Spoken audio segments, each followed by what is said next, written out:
He holds an MBA and a bachelor degree in agriculture from the University of Nairobi. He started off in 1988 as a coffee farm manager, and then became general manager. He supervised farm management operations across Kenya, Uganda, Tanzania, and Ethiopia. He has co-written the CMS Coffee Farming Handbook. He worked as a representative for UTZ Kapeh in Africa and India. Today he's the CEO of Coffee Management Systems in Kenya, and he will tell you more about that himself. After Kamau's presentation, there will be a cupping, and then there will be lunch. Please give Kamau a big hand.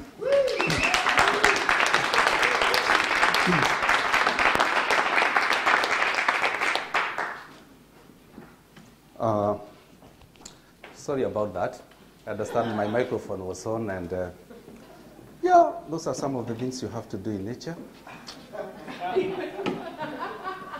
I've been asked to talk about a very important topic of how to work the Kenyan coffees to the cup, and I'll try and do that in maybe 20 slides. And I've decided that I'm not going to look at the time because I'm going to convince Björk that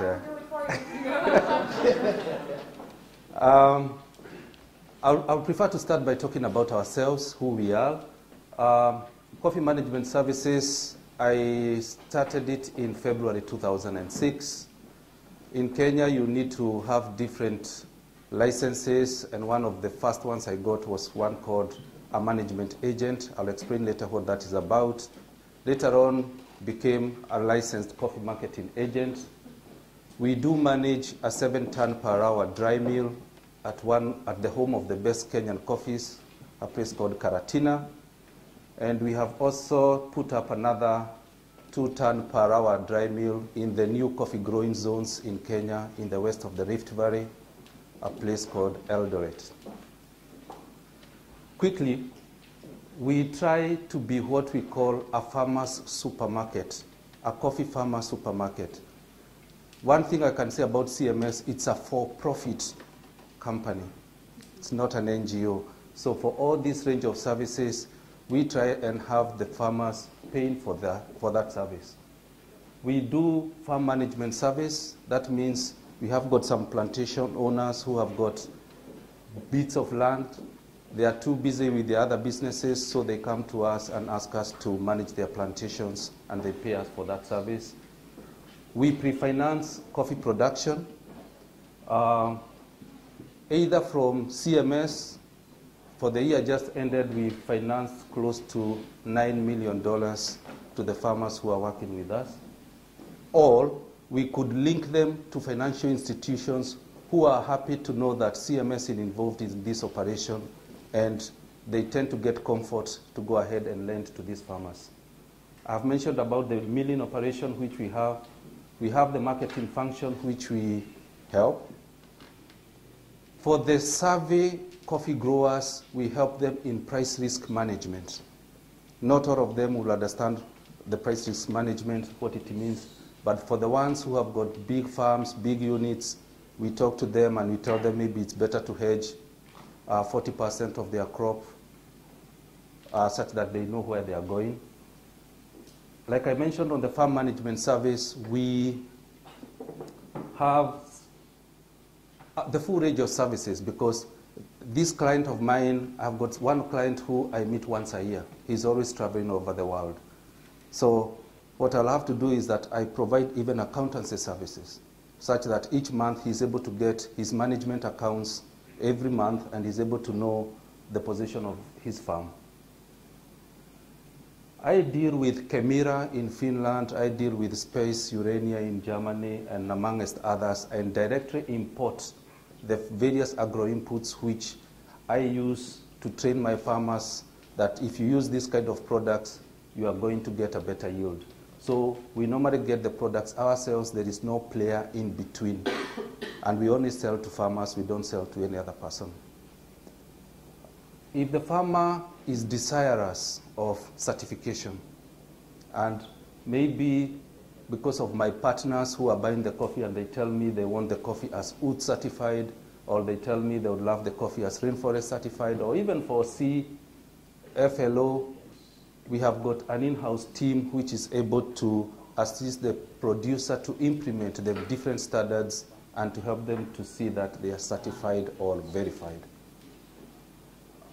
We undertake different kind of projects. For the period CMS has been in service, we have implemented projects worth $2.5 million from 2006 to date. We undertake different kind of feasibility studies. We are invited to various countries to give us what we think they need to do to rehabilitate their coffee industry. Recently, we were involved in a project in Angola, whereby we had been invited to tell them what they need to do other than only exporting oil. Should you want environmental audits, there is in-house expertise at CMS which can help you to do all that. So that's why I said, if a coffee farmer needs any service, it's currently available at CMS. So for the year just ended, CMS, and when I mean just ended, 30th September, that's the coffee year, CMS is managing 1,500 hectares of coffee land in Kenya.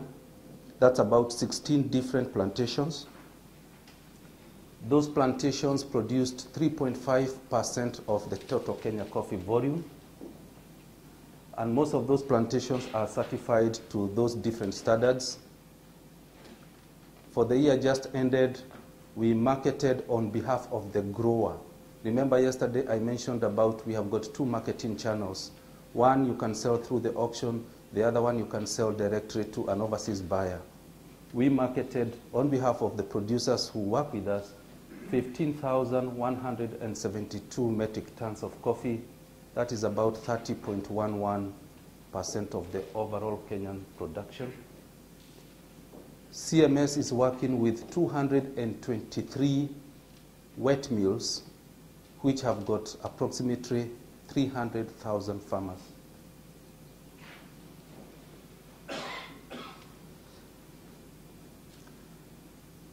Let me talk something about our beautiful country called Kenya. That's our flag.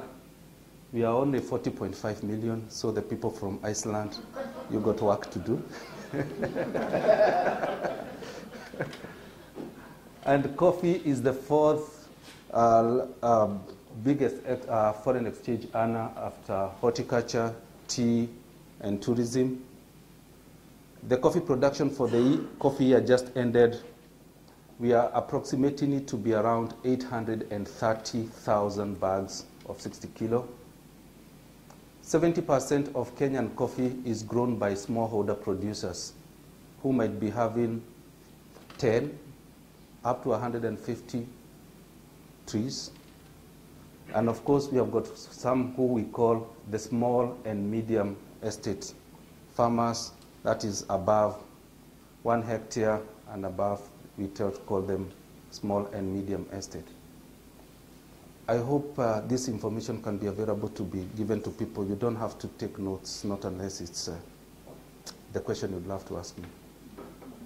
I like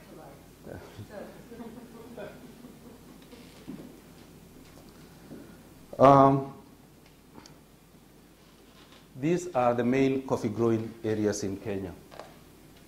Around the Mount Kenya region, this is the home of the top quality coffee. I'll try and explain it later why that area. We got different areas, different altitude, and now this is the new area we are, most Kenyans are now trying to grow coffee because around Nairobi area, this is our capital, all these plantations around here are being converted to real estate, and I think it's to residential houses, which is understandable because at the end of the day, being a businessman, one should be worried about return on assets. So if it doesn't happen, if let's say growing coffee near the city center doesn't pay you very much, you can put houses or grow houses.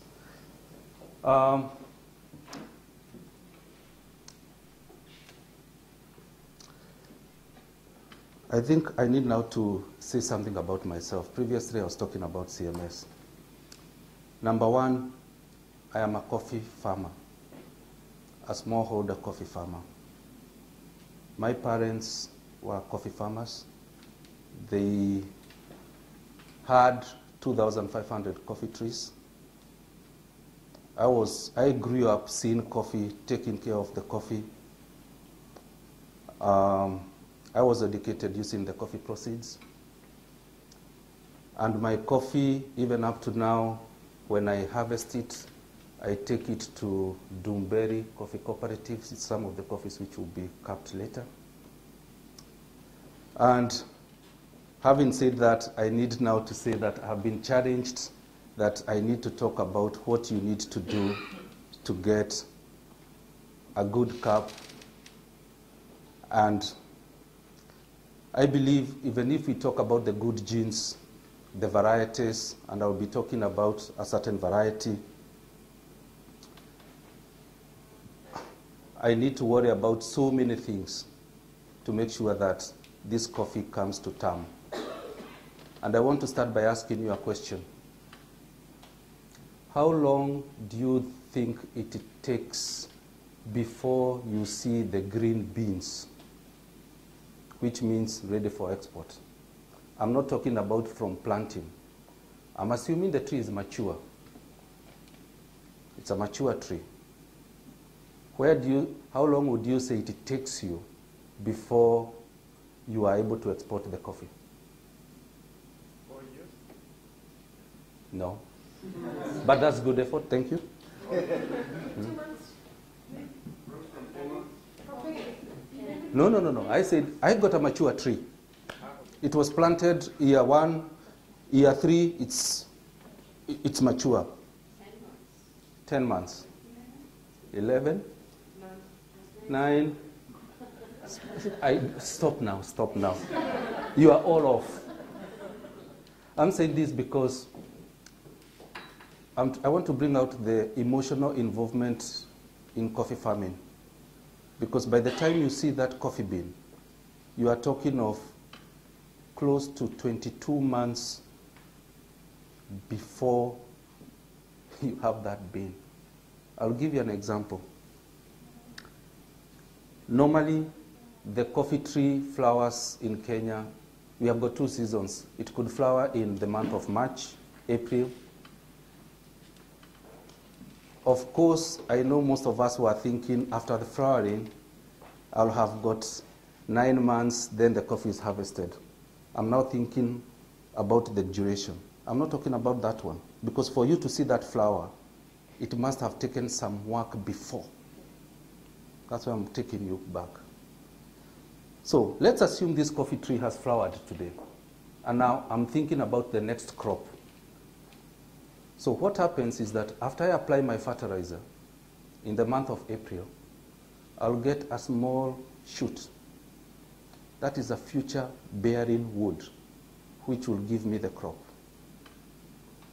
That small shoot, in the month of July, I'm going to do something called handling, preparing that wood, selecting the right wood, removing the unnecessary growth. I'll talk later about that. I'll protect that shoot. I'll make sure that it's well fed.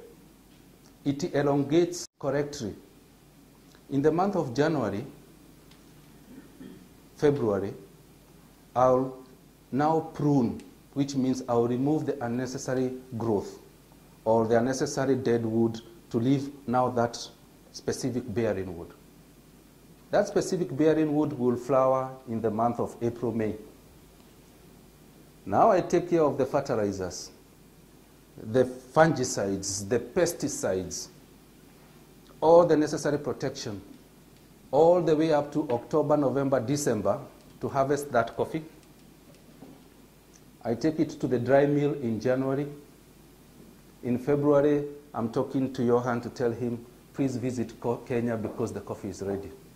Now that is 22 months. And there is a lot of things which can go wrong. Yes, we are trying to talk about what you need to do to get the good cap. I'll talk about the varietals. What kind of varieties do you need? The professor Giorgio talked very well about if you don't have good genes, you're not going to have a good cap. But in coffee, most of the literature talks about 400 different inorganic, organic, complex compounds which tend to infuse that great flavor. It's quite difficult for me to say you need to do this or this. But what we found is, and what I'll try to talk about, is the best practices, which we have found if you try to follow, you are going to end up with good flavors embedded in the beans. In Kenya, we have got those varieties, SL28, SL34, Ruiro 11, and a new variety which has just been introduced by the name of Batian. My main presentation will be on the SL28 because it's the commonly used variety in Kenya. The location where you grow your coffee, I'm talking about the altitude. I'm talking about the temperature range. I'm talking about the rainfall, not only in the amounts, but also the duration and the spread. We'll be talking about what kind of soils you require to make sure that you end up with a good cup. Of course, yesterday and even today, we talked about the preparation, the agronomy bit, the wet mill processing practices, such that by the time I bring the coffee to Peter to roast, or Johan to roast and brew, I have tried to give you the best possible from the strategic point, which is the variety.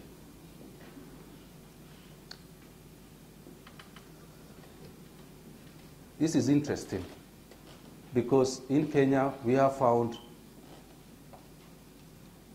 the same variety is going to give you different profiles. Most of the Kenyan coffees are classified on the basis of the acidity of the cup. We talk about the body and the floral flavors. The home of the best coffees in Kenya, which we call Nyeri area, you tend to find bright acidity, medium body, and floral flavor. In Kiambu, different altitude, different rainfall, almost the same soils. The floral flavors are not the same. Machakos, slightly lower altitude, it doesn't come out the same. And in Kitale, that's the new areas, you tend to find different cup. The challenge I was given, I've also tried to complicate it a bit. I've added that I want to produce AA grade. And I'll explain why AA. You understand the grade called AA in Kenya?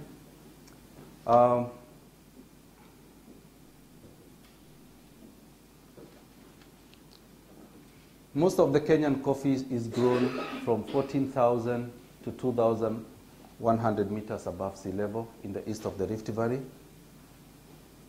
And in the west of the Rift Valley can be 15 to 1,900 meters above sea level. The maximum day temperatures ever recorded has been around 32, and the minimum night temperatures are around 7. But the temperature range around 19, hot and cold. Most of Kenyan growing zones have got free draining soils, minimum about 1.5 meters depth. We call them red soils, volcanic, free draining. As you might know, coffee hates wet feet. Wet feet means it rains and the water is not draining. It will quickly die. You cannot find coffee being grown in black cotton soils. It has to be easily free draining. You need a certain soil condition, pH, the acidity. If I use a method called the calcium chloride method, you need to have the coffee at between 4.4 and 5.4.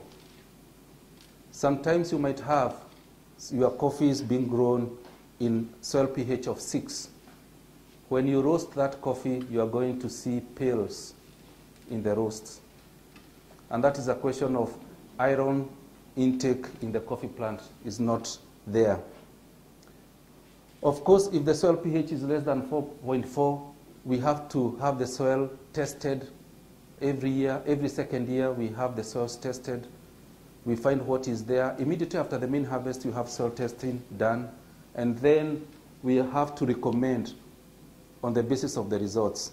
If we find you do not have calcium, the pH is around 4.3, we might recommend you use calcium oxide, agricultural lime. We might find the ratio between calcium and magnesium is low. We might recommend you use magnesium Magmax, another product which has got magnesium oxide and calcium oxide.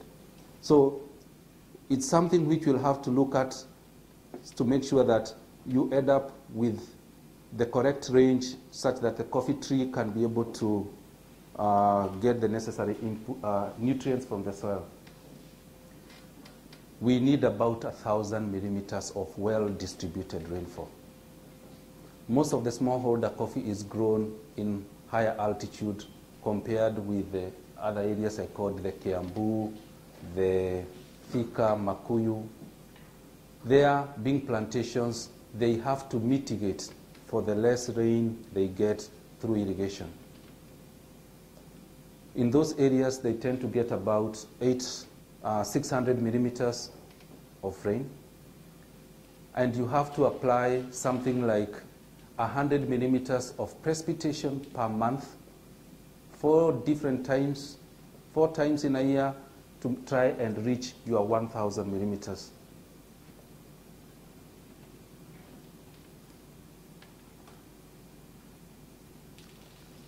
The variety which we are going to talk about is called the SL28, which stands for Scottish Laboratories, which were the main laboratories then. Selection number 28 is the one which is the commonly grown in Kenya. It tends to have very good yields, excellent cap quality, horribly susceptible to these 2 diseases. Those 2 diseases can, especially coffee berry disease, can knock off a farmer in a year. The coffee, that fungus, if it attacks the coffee, you can lose the total production. So, Coffee Research Foundation has been doing different trials to try and help the producer to come up with different varieties which might not be susceptible to that disease.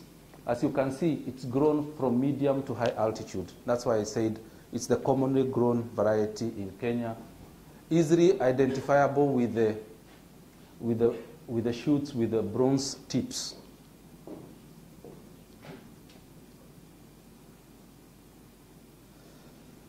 That variety is supposed to be grown in higher altitude, almost next to what we call the T zones, because after you move from the coffee growing zones, the next place higher up is the T zones. You need to use that variety. Again, very good, but susceptible to coffee berry disease and bacterial blight of coffee. We had the Roiro 11. You had something about Katimo from Giorgio, Typica. Again, a very good variety, resistant to the main problems, which are the coffee berry disease and leaf rust. Shallow roots, which is a problem a bit. We tend to get varying reports on the cap from different roasters. And then recently, we got the new variety named after the highest peak of Mount Kenya by the name of Batian. It was released in 2010. It's a pure breed, it's not a hybrid. Its stature is like the normal SL28, resistant to coffee berry disease and coffee leaf rust, high yields, good cap, but it requires a high nutritional regime because it crops quite heavily. The other varieties, they are very minimal, and I felt I don't want to discuss about them now.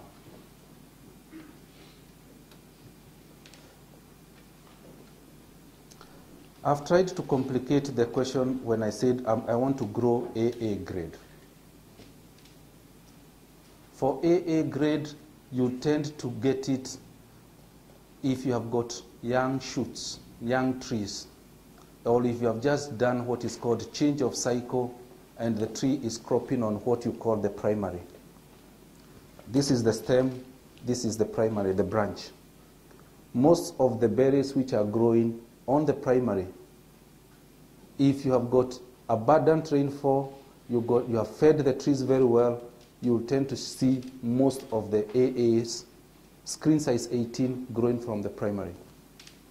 Of course, the coffee tree will have something called the secondary. From the primary, another branch. That most likely will tend to give you a different sized bean. And if after the secondary, if you get a tertiary, then you'll be seeing more of what we call the C grade, the T, and different grades. So we tend to have something, I have to do something to, if I want to get the AA, I have to have regular change of cycle. In Brazil, you could be stamping altogether and new shoots come up. In Kenya, we do what we call change of cycle, whereby if you had 2 heads, you cut one, you leave one to continue getting a crop from it, and you grow new shoots from there. So that is something which we try to do to make sure that we change the trees 5 to 7. I told you I wouldn't follow. No, I will. You got 5 to 7 years to change the cycle. So it's very important. And one thing which we do here in the plantations which I mentioned, 20% of the farm we bring down every year, 20%. In the process, our crop does not go up and down like the way we say it is an up year, it's a down year, because at all times we are having different yields from the trees. So most of the plantations we are managing do close to 2 tons per hectare, year in, year out, simply because of this change of cycle. The next thing we have to do, I have to try and make sure that I have got the correct leaf to crop ratio. Otherwise, if I have got less leaf, I'll not be able to feed that tree correctly. I've been asked to rush, but I'll not rush, but I'll say some few things here. If I want a good bean at the end of the season, I must make sure that I have fed that coffee tree to commensurate with the cropping. If the tree is carrying 2 tons per hectare, the feeding should be 1 kilo of nitrogen to 10 kilos of coffee. So that means I need to apply 200 kilos of nitrogen per hectare if my coffee block is having 2,000 kilos per hectare. That is important if I also want it to have that AA. And if I also don't want to have yellow, that's nitrogen deficiency, or this is what is called dieback. The coffee carried too much, it did not have enough. And later on, when I bring that coffee to the roaster, you'll find it ragged, droughty.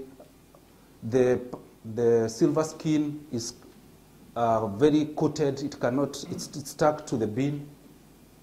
So you have to make sure that you use that formula of 1 to 10. Number 2, you have to make sure that the feeding is timely.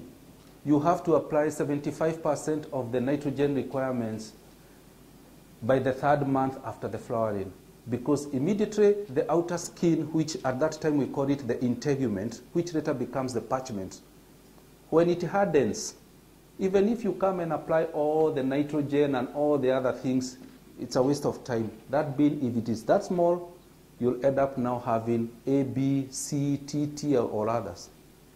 So as the architect, the agronomist, I have to come in and make sure that I have done the crop estimate, I know what needs to be done, I apply the right amounts of nitrogen within the 3 months, and later on follow up with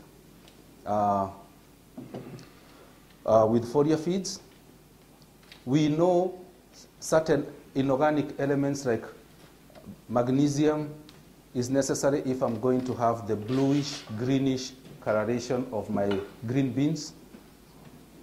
In coffee, lots of it we have potassium, and we need it to help in the maturation, and phosphorus. What we did in Kenya when I was the general manager, we partnered with Coffee Research Foundation and looked at the feedback of the soil analysis. Kenyan soils are very high in phosphorus and also quite high in potassium. And we thought we need to come up with a fertilizer which was for coffee. Previously, we were just importing a fertilizer by the name of the number 17, 17, 17, 17 standing for nitrogen, P, phosphorus, and the other 17 for potassium. And then we asked ourselves, what is the correct combination? And we ended up with a formulation which had a 3-1-2. The 22-6-12 may not have exactly 3-1-2, but that is because when we went to the people to manufacture the product for us, they found they needed to tweak a bit to raise it. But the 22-6-12 fertilizer, we added all the things which we know the coffee tree requires. From boron is there, it has zinc, it has a bit of calcium oxide, it has a bit of magnesium oxide, even a bit of molybdenum, which we require. At that time when we were designing, our idea was to come up with something similar to the instant formula which you give a child. But now this is for coffee. So what do you require? I know I need NPK, I need calcium, I need boron, I need magnesium, I need all of those things. We tried to put into that. And what we try to encourage my producers, again, who we partner with, if the flowering will be next year, April, 6 months prior, you apply a compound fertilizer like this one, because that will help in the maturation of even the wood which you might be having.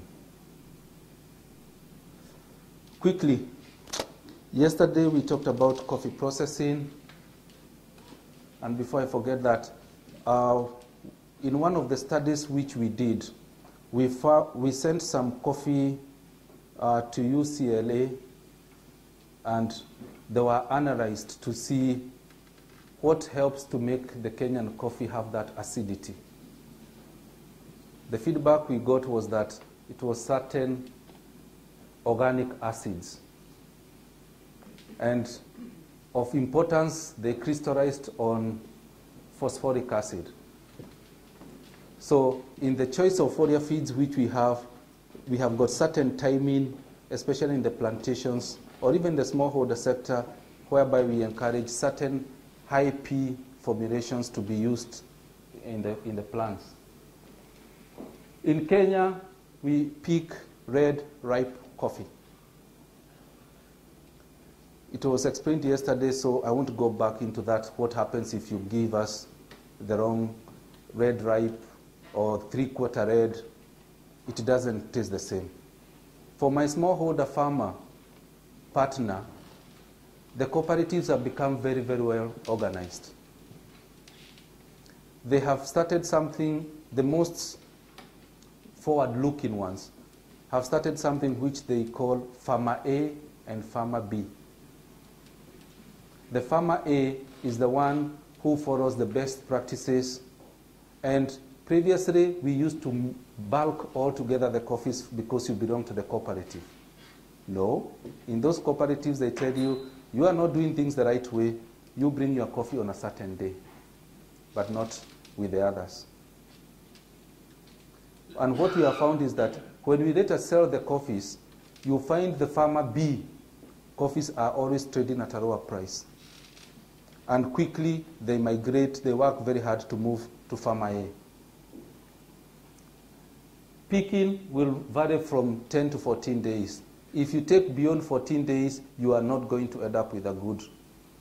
If you have overripe coffees from the field, already you have gone wrong.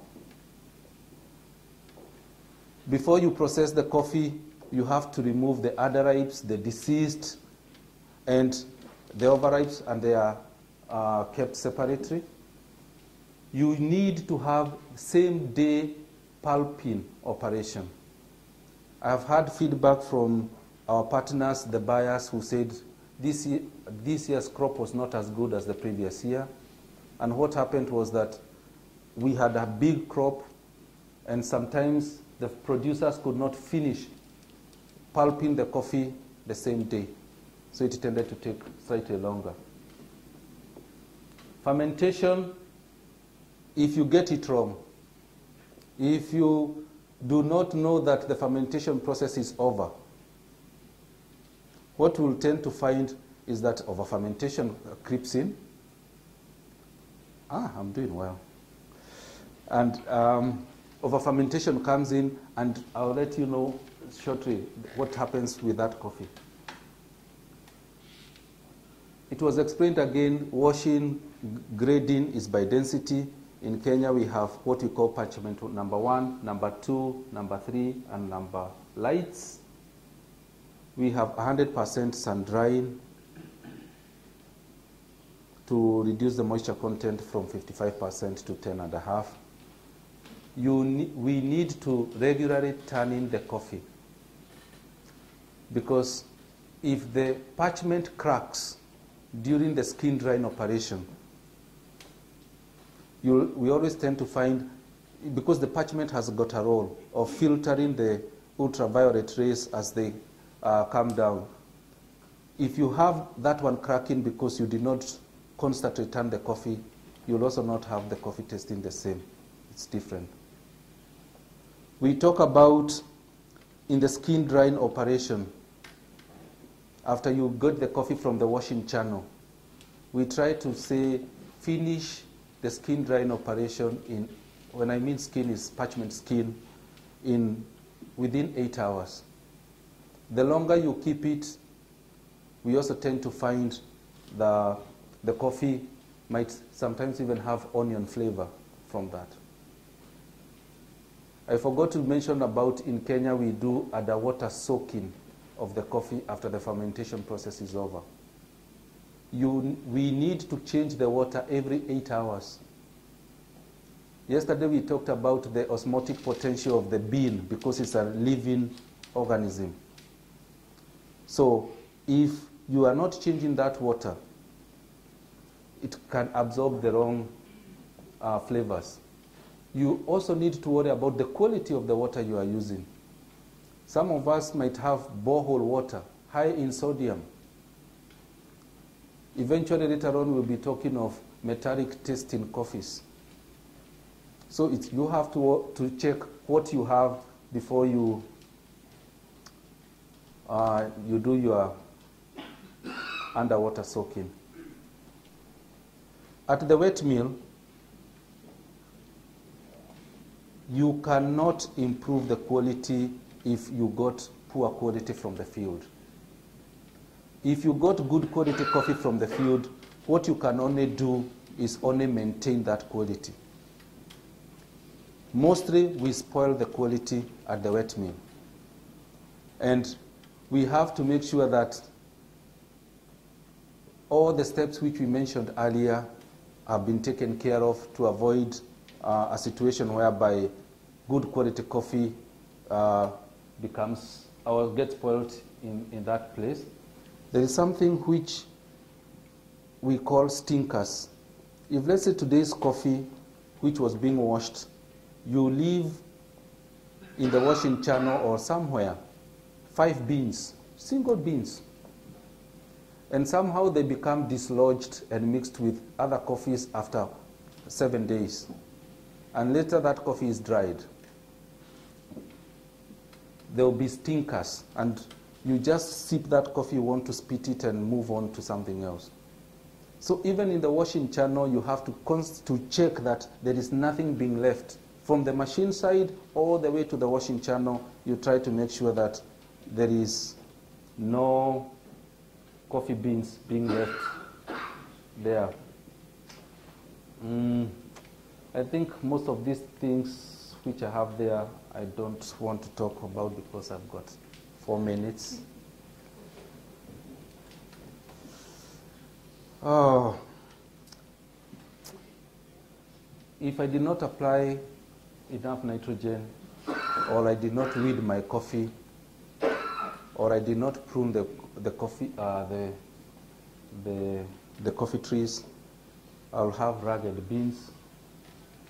If I have delayed harvesting, pulping, I'll also have comments from all the baristas telling me about foxy beans. If I got coffee berry disease or late blight during the processing period, I'll have diseased beans. If I have got more than 3 untestia bags, untestia bags comes about if you have got 2 thick coffee trees. More than 3 untestia bags is the economic injury level for your tree. You are going to see zebra skins. From zebra skins, that bacteria which Morten was explaining getting to the bean, you end up with your potato flavor amongst other things. You have to set your machines correctly, the pulping operation, because if you nip the beans, again, because you have to cap from the look and everything, all that you have to take out. Over-fermented beans comes from, let's say the fermentation period ended after 18 hours and you come to clean the coffee maybe 24 hours or even longer. Stinkers, I've mentioned about leaving some embryo along the way. Green water damage happens if coffee which had already dried, when you are transporting it or along the way, it is re-wet, you have water onto it. If you store your coffee for too long, you're also going to have woody beans. So I'll try to avoid all this by making sure that everything is done at the right time. I complicated the issue by bringing the AA because if I have more AA, I'll tend to get it from well-nourished, well-taken care of coffees, and it tends to form a uniform roast. Some people would tend to go for the PB because they say it tends to have that bright acidity or comes out better. But this is what we tend to get from the Kenyan coffee. This comes from the main coffee grades. And I've got 2 more minutes. And as I wrap up, because I think my time has gone, I'm just trying to say I have to take care of all those challenges. I talked about 22 months, and so many things can go wrong in the 22 months. So the best thing is to follow the best practices, which you know. Avoid all what I was trying to say there. Just make sure you end up with a good coffee bean. To wrap up, I need to say about a dream I have. And it's a dream which I believe if we were to follow even maybe 60% of it, we might see a more sustainable coffee world. I'm seeing a dream whereby the coffee roaster, the coffee buyer is interested in relationship coffees. I need to see in this, I saw in this dream this coffee roaster who visits his partner producer and getting involved in telling him why he buys that producer's coffee, what interests him very much, such that that producer can continue working on his coffee. I see this roaster buyer in my dream visiting the producer, carrying even a few roasted packets of the coffee which he got from this producer and showing the producer, this is what I'm using. In this dream, I see more transparency. In this dream, I'm seeing the roaster having an interest in the cross-cutting issues in a project or with the farmer. I know my farmer partner is worried about climate change. It's there. I know this partner of mine called the farmer. is grappling with problems of HIV and AIDS. I need that producer to be there for me because I'm not closing my business in 1 year or 2 years. And in this dream, I thought I could see the Nordic Roaster Forum, the Nordic Barista Forum, using their muscle or their influence to reach even the governments which you belong to. You all pay taxes, and some of the taxes go out through CEDA, NORAD, DANIDA. Could we use them also to address some of the cross-cutting issues in the project areas where we get our coffees? And my dream, which I quickly woke up this morning, I saw these coffee farmers' children who aspire to become coffee farmers. And I woke up quickly and said, oh, what's going on? But it's something which we can do if we all work together to make sure that we have a long and sustainable relationship with the producers who work with us. And with that, I would like to say, asante sana, that in Kiswahili means thank you very much.